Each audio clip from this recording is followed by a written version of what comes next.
मित्रों नमस्कार। राजेश की बात में आपका स्वागत है। हम लोग आज चर्चा करेंगे केशांत संस्कार अर्थात गोदान संस्कार के बारे में। केशांत संस्कार मुंडन संस्कार को ही कहते हैं।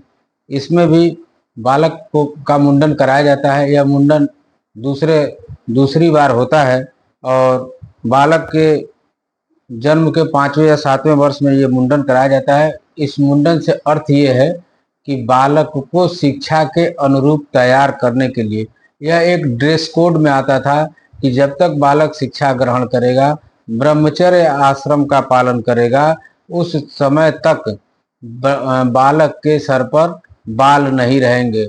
वह मुंडन हमेशा बाल उसका मुड़ाया हुआ ही रहेगा और तमाम आकर्षणों से मुक्त दूर रह करके शिक्षा का ग्रहण करने की व्यवस्था थी।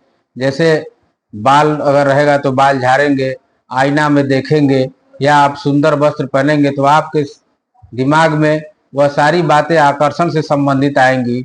इसीलिए आकर्षण रहित हो करके विद्या अध्ययन करने के लिए हमारे शिक्षा शास्त्रियों ने गुरुकुल परंपरा में ये व्यवस्था दी थी। इसी संदर्भ में मुंडन संस्कार उसमें होता था कि बालक का सर मुड़ाया जाता था और उसे गुरुकुल के योग्य बनाया जाता था और उसके बाद से बालक को जो है गुरु के साथ शिक्षा के लिए भेजा जाता था। उस समय गुरुकुल में बालक को इसीलिए आईना वगैरह देखने के लिए मनाही थी, अर्थात बालक को शैक्षिक जीवन में आकर्षण मुक्त होना चाहिए जिससे उनमें कोई बुराई न पनपे, और सादा वस्त्र उनको पहनना होता था। और वो भी वस्त्र इस तरह के होते थे कि कमर में बांध लिए, शरीर पर ढक लिए, पैंट शर्ट या कुर्ता पैजामा या आज के तरह से आकर्षित वस्त्र धारण करने की व्यवस्था नहीं थी। जो आजकल स्कूल में कोई भी ड्रेस आप कॉलेज में यूनिवर्सिटी में पहन के जा सकते हैं, कोई भी वस्त्र पहन के जा सकते हैं, आप बाल रख सकते हैं, दाढ़ी रख सकते हैं, आप सौंदर्य कर सकते हैं। लेकिन प्राचीन गुरुकुल परंपरा में सौंदर्य रहित शिक्षा और अध्ययन की बात कही गई थी ताकि बालक नैतिक और उच्च मानदंडों का पालन कर सके और एक संयमित जीवन शैक्षिक जीवन में जी सके।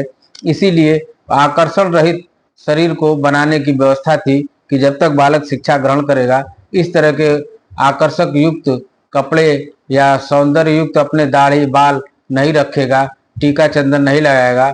और इसीलिए उस समय जो है आकर्षण रहित व्यक्तित्व रखने की व्यवस्था थी।